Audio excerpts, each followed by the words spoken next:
Hi, friends. Welcome back to the Kindness Advantage. I am your host, Cindy Rowe, and in 10 minutes or less, we explore ways to bring kindness into every corner of your life.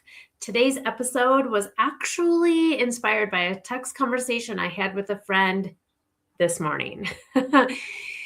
She had texted me a compliment about my son and that she met him and he was really nice. And every mom wants to hear that, correct?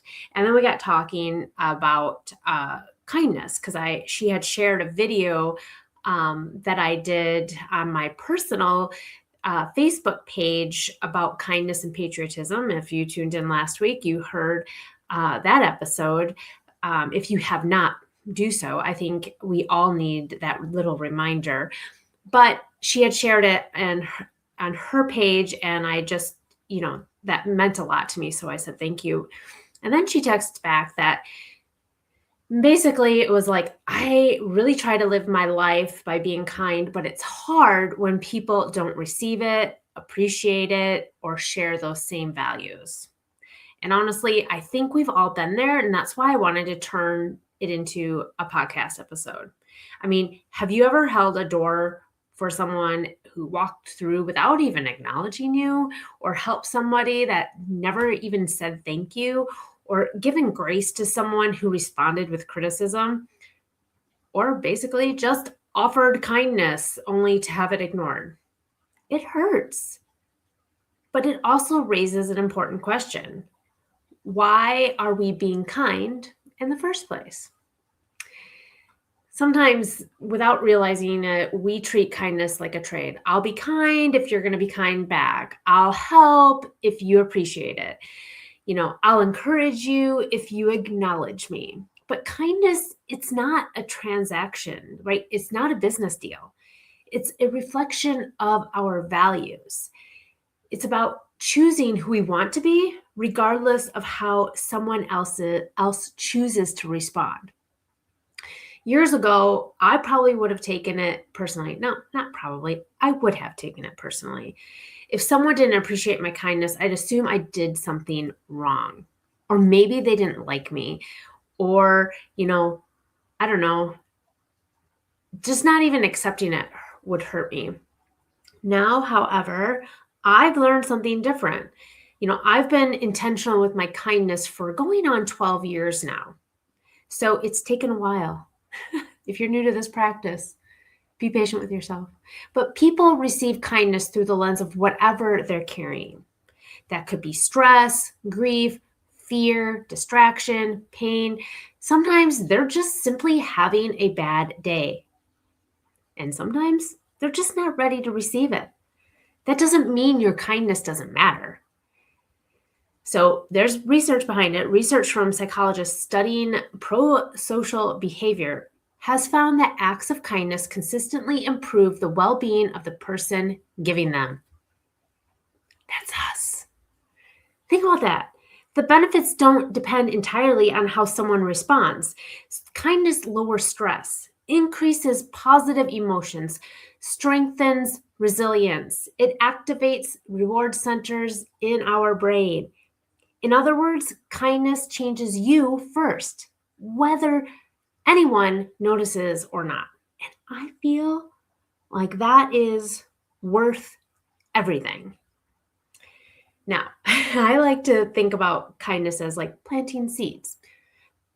Maybe it's because my dad is a farmer and I've grown up with farming my entire life. But, a farmer doesn't dig up a seed the next morning and say, well, I guess it didn't work, right? Growth takes time. Some seeds bloom quickly, others sit beneath the surface for weeks, months, maybe even years. Kindness is the exact same. You may never know which conversation, which compliment, which encouraging text, which moment of grace will become the thing that someone remembers years later. Our job isn't to force the harvest. Nope, our job is simply to keep planting, meaning keep doing those kind acts. And I'm a big fan of Maya Angelou. And she said, people will forget what you said, people forget what you did, but people will never forget how you made them feel. She didn't say they'll thank you or they'll agree with you. No, she just simply said they'll remember how they felt. So, actionable items for you. 3 things to remember about this, right? Number 1, don't let someone else decide your character. If someone responds poorly to kindness, that's information about where they are, not permission to stop being who you are. Don't outsource your values. Number 2, kindness has no expiration date. Some of the greatest impacts happen long after the moment has passed. You may never see the ripple effect, and that doesn't mean it's not happening or you should give up.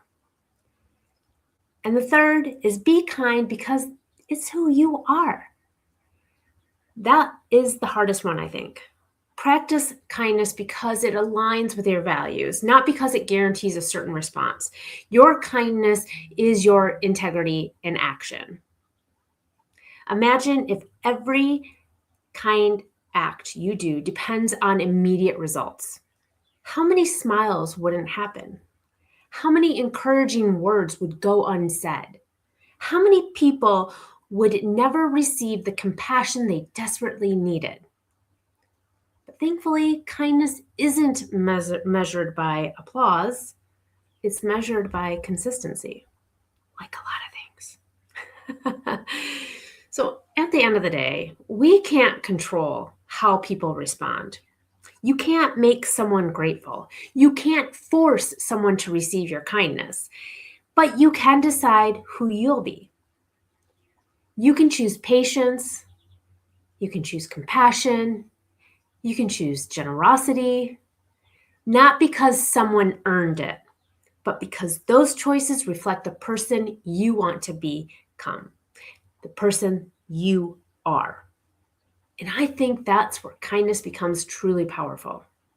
Not when it's easy, and certainly not when it's reciprocated, but when it remains true to your character. So this week, practice one act of kindness with no expectation attached. No thank you needed, no recognition needed. Just give it a try. Just do an act freely. Kindness isn't about changing everyone else. It's about refusing to let the world change you. Now, if this episode spoke to you, you know what to do. I'd love for you to share it with someone who needs this reminder. I would love for you to subscribe if you haven't already to the Kindness Advantage. And please, if this message is right on point, give me that 5-star review. Make a comment. It will mean the world to me. And I read every single one of them, and I appreciate every single one of them. I want to remind you that kindness isn't something you do to get a response. It's who you choose to be. Don't let someone else's inability to receive kindness become your reason to stop giving it. And I appreciate you. And remember, together, we create waves of change through kindness. Thank you so much for listening.